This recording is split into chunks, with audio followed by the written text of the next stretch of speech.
Chairs మరి మరి సూరిబాబు గారు మరి పాఠశాలను దత్తత తీసుకున్న కారణంగా మాకు అందరికీ టీచర్స్ యొక్క బాధను చూసి వారు చక్కగా ఏర్పాటు చేయడం జరిగింది. అయ్యో 15 చైర్స్ టేబుల్స్ పాఠశాలకు ఇవ్వడం జరిగింది. అలాగే గవర్నమెంట్ వారు ఒక ఆయాన్ని మాత్రమే ఇచ్చారు. ఇంచుమించు 250 మంది పిల్లలు ఉంటారు. అయితే ఒక ఆయా లేకపోవడంతో ఒక ఆయా ట్రబుల్ పడుతుందని చెప్పేసి సార్లు చెప్పినప్పుడు ఒక ఆయాని నేను ఇస్తాను ఆచారని చెప్పేసి పాఠశాలకు నేను ఇస్తానని చెప్పేసి ఒక ఆయాని మరి ఆయన సొంత డబ్బులతో 6,000 రూపాయలు పెట్టి ఒక ఆయన పెట్టడం జరిగిందండి. అలాగే ఇక్కడ వాచ్మెన్ లేడు, మనకి వాచ్మెన్ పోస్ట్ కూడా లేదు. అప్పుడు సార్ని అడిగితే అలాగే ఇంచుమించు 8,000 రూపాయలు ఎత్తి వాచ్మెన్ కూడా మాకు పాఠశాలకు ఇవ్వడం జరిగింది. అలాగే కంప్యూటర్ కూడా మాకు స్కూల్కి అందించారు. స్కూల్ కంప్యూటర్ అందించడం కాకుండా ఆన్లైన్ వర్క్ ఎక్కువ ఉంటుంది అన్నప్పుడు కంప్యూటర్ చేయడం కంప్యూటర్ అసిస్టెంట్ అయినటువంటి ఆ వెంకట గారిని ఇంచుమించు 12,000 రూపాయలు పెట్టి ఇంచుమించు అలాగా చూసుకున్నప్పుడు 25,000 30,000 ఒక నెలకి ఖర్చు పెడుతూ మన పాఠశాల ప్రోత్సహించుకుంటే గొప్ప వ్యక్తి మన్నతమైన వ్యక్తి మన సూరిబాబు గారు. మరి అలాగే చక్కగా ఈ పక్కన వంట చెట్టు కారిపోయిందండి. ఆ కారిపోయిన చెట్టును కూడా సారే బాగు చేసి దాన్ని చక్కగా అలా రూపకల్పన చేయడం జరిగింది. అలాగే వెనకాల టాయిలెట్స్ పైన బిల్డింగ్ కూడా చాలా సార్ సహకారంతోనే చేయడం జరిగింది. మరి వారి తల్లి గారి యొక్క ఆ ప్రేమను బట్టి అనురాగాన్ని బట్టి శేషమాంబ ఫౌండేషన్ మరి అధినేత గారు అనేటువంటి సూరిబాబు గారికి మరి ఒకసారి అందరూ కూడా చప్పట్లు కొట్టి ఆయన్ని ప్రోత్సహిస్తాం. Thank you sir. రూపమ్మ గారు రిపోర్ట్ ఇచ్చిన తర్వాత పెద్దలు మాట్లాడుతూ కార్యక్రమాన్ని పేరెంట్స్ అందరూ మీ పిల్లలు అద్భుతమైన డ్రాయింగ్స్ అలాగే మోడల్స్ పెట్టారు పక్కన క్లాసుల్లో. భోజనానికి ముందు కారు స్పీచ్ అయిన తర్వాత మీరు అవి తిలకించి ప్రదర్శించి వెళ్ళవలసిందిగా కోరుతున్నాం.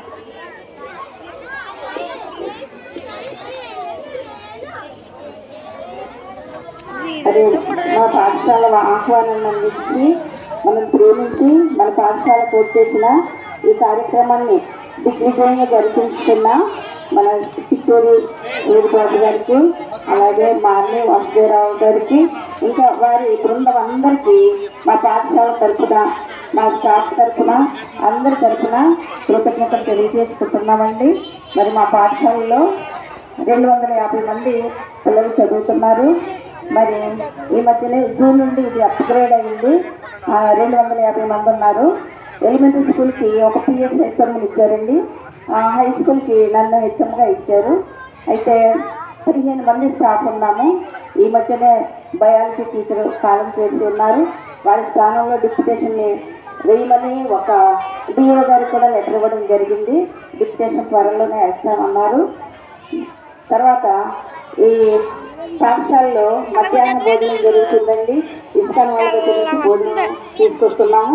ప్రభుత్వం వారు ఇచ్చిన మెనూ ప్రకారంగా భోజనం జరుగుతుంది. ఉచిత పాఠ్య పుస్తకాలు, ఉచిత నోట్ బుక్స్, యూనిఫామ్స్ అన్ని గవర్నమెంట్ ఇస్తున్నారు.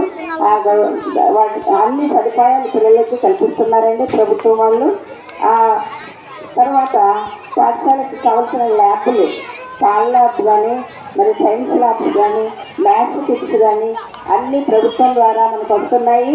వాటి ద్వారానే పిల్లలకి విద్యాబోధన జరుగుతుంది. ప్రతి పాఠశాలలో ఐఎఫ్సి ప్యానల్ ఉంది. ఆ ప్యానల్ ద్వారా విద్యాబోధన జరుగుతుంది. తర్వాత లైబ్రరీ బుక్స్ కూడా పాఠశాలకు లక్షలు విలువ చేసే లైబ్రరీ బుక్స్ ఉన్నాయి. ఆ లైబ్రరీ బుక్స్ కూడా ఎంతో విలువైన పుస్తకాలు ప్రభుత్వం వారు సప్లై చేస్తున్నారు. వీటన్నిటినీ మనం ఉపయోగించుకోవాలి. మరి తల్లిదండ్రుల్ని ఒకసారి నేను విన్నవించుకునేది ఏంటంటే పిల్లల్ని సక్రమంగా పాఠశాలకు పంపించాలండి. మీ పిల్లల ప్రోగ్రెస్ రిపోర్ట్లు మీరు పరిశీలించాలి. మార్కులు ఎందుకు తక్కువ వచ్చాయో కూడా అడుగుతూ ఉండాలి. ఏం అవసరం లేదు, మీ పిల్లలు పాఠశాలలో హోంవర్క్ ఏమి ఇచ్చారో అని అడిగితే చాలండి. హోంవర్క్ ఏమి ఇచ్చారనేది సాయంకాలం పూట టీవీ కాకుండా హోంవర్క్ ఇచ్చారా అని అడిగితే చాలు. మరి మీరు పాఠశాలకు వచ్చి తరచూ గమనిస్తూ ఉండాలండి. మా పాఠశాల మా అబ్బాయి ఇందులో వెనుకబడి ఉన్నాడు, సైన్స్లో వెనుకబడి ఉన్నాడా, మ్యాథ్స్లో వెనుకబడి ఉన్నాడా, మాతో మాట్లాడుతూ ఉండాలి. మనకి అందరికంటే అమూల్యమైనది ఈ లోకంలో పిల్లలే. కాబట్టి పిల్లల గురించి ఎక్కువ ఇంట్రెస్ట్ చూసుకోవాలి. మనకి 250 మంది పిల్లలకి 250 మంది పేరెంట్స్కి వాళ్ళు ఉండాలి. మేము అందరికీ ఆహ్వాన పత్రాలు పంపాము. 250 మందికి ఆహ్వాన పత్రాలు పంపాము. కానీ మనకు వచ్చిన వాళ్ళు ఒక 25-30 మంది వరకే వచ్చారు. అంటే పిల్లల పట్ల మన శ్రద్ధ, ఇక్కడ ఉపాధ్యాయులు తల్లిదండ్రుల శ్రద్ధ కూడా ఉండాలి. పిల్లలు సక్రమంగా పాఠశాలకు వస్తున్నారా లేదా, హోంవర్క్లు చేస్తున్నారా లేదా అని మీరు కనిపెట్టుకుంటూ ఉండాలి. మరి పిల్లల పట్ల ఒక రోజు పాఠశాలకు రానట్లయితే ఎందుకు వెళ్ళలేదని అడగాలి. మరి పిల్లలు చెడు సహవాసం చేయకుండా మనం జాగ్రత్త పడాలి. కాబట్టి మీరందరూ శ్రద్ధగా మరి పిల్లల పట్ల మరి ఎక్కువ ఇంట్రెస్ట్ తీసుకొని చదువుకు ముందుకు ప్రోత్సహించాలి. మన పిల్లలు ఎక్కడికి వెళ్ళినా గిఫ్ట్లు తీసుకొస్తున్నారు, చక్కగా ప్రైజులు గెలుచుకొని వస్తున్నారు. ఇంకా చాలా ప్రైజులు ఉన్నాయి, టైం లేదని ఇవ్వలేదు. మరి ఆటల్లోనూ పాటల్లోనూ మరి క్విజ్లకు వెళ్ళినా ఎక్కడికి వెళ్ళినా మన వాళ్ళు ముందుండి ప్రైజులు తీసుకొస్తున్నారు. ఉపాధ్యాయులు కూడా మంచి స్టాఫ్ ఉన్నారు, మంచి టాలెంటెడ్ టీచర్స్ ఉన్నారు. వాళ్ళు మనం ఉపయోగించుకోవాలి. కాన్వెంట్లో మనము లక్షలు కట్టి చదివించుకోవాలంటే చాలా కష్టంగా ఉంది. కాబట్టి మనం ఇక్కడ ప్రభుత్వ స్కూల్ అని మనం లోకుగా చూడకుండా ఇక్కడ ఉన్న ఉపాధ్యాయుల్ని, ప్రభుత్వం వారిచ్చే ఫెసిలిటీస్ని మనం ఉపయోగించుకొని మనం ఈ పాఠశాలను అభివృద్ధి చేసుకోవాలి. తర్వాత ఎక్కడికో వెళ్ళి బస్సులు కట్టించుకొని వెళ్ళి చదివేదానికంటే మన కాళ్ళ దగ్గరికే 10th క్లాస్ వరకు వచ్చింది. మన పిల్లలు ఇంకా మనం రోడ్లు పెరిగిందనుకోండి, మరి ఇంకా రోడ్లు పెరిగితే +2 కూడా ఇచ్చారు ప్రభుత్వం వాళ్ళు. ఇంటర్మీడియట్ కూడా కొన్ని హై స్కూల్స్లో ఉన్నాయి. మరి ప్రైవేట్ కాలేజీల్లో ఇంటర్మీడియట్ చదివించుకోవాలంటే సంవత్సరానికి లక్షలు అయిపోతున్నాయి. కాబట్టి మనం ప్రభుత్వం వారికి ఉచిత విద్యను ఉపయోగించుకోవాలి. ఇక్కడున్న టాలెంటెడ్ టీచర్స్ని, మరి ప్రభుత్వం వారిచ్చే సదుపాయాలన్నింటినీ మీరు అందరూ ఉపయోగించుకొని మన పాఠశాలను ముందుకు తీసుకువెళ్ళాలని కోరుతున్నాను. మనకి మంచి నాయకులు మన పాఠశాలకు ముందుండి నడిపించే నాయకులు ఉన్నారు. వారిని కూడా మనం ఉపయోగించుకొని ముందుకెళ్ళాలని కోరుతున్నాను. నాకు ఈ అవకాశం ఇచ్చిన మీ అందరికీ కృతజ్ఞతలు. అందరికీ ధన్యవాదాలు. థ్యాంక్ యూ మేడం గారు. మేడం గారు వచ్చినప్పటి నుంచి పాఠశాల చాలా అద్భుతంగా మరి ప్రగతి పదంలో నడుస్తుంది అని చెప్పడానికి ఏమాత్రం సందేహం లేదు.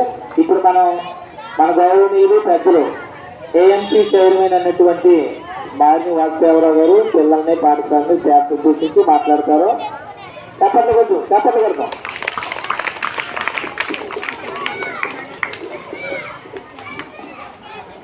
సభకు నమస్కారం. ఈరోజు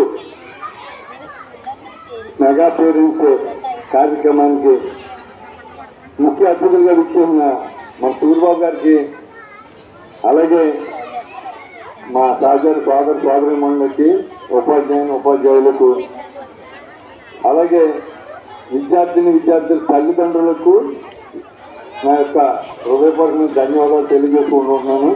అలాగే విద్యార్థులందరికీ కూడా నా శుభాశీస్సులు తెలియజేస్తూ ఉన్నాను. చాలా వ్యాసాలు చెప్పారు. సూర్యబాబు గారు ఈ స్కూల్ని అడాప్ట్ చేసుకుని ఇప్పుడు మేము ఎన్నో పాఠశాలలు తిరుగుతూ వస్తూ ఉన్నాం. ఈ పాఠశాల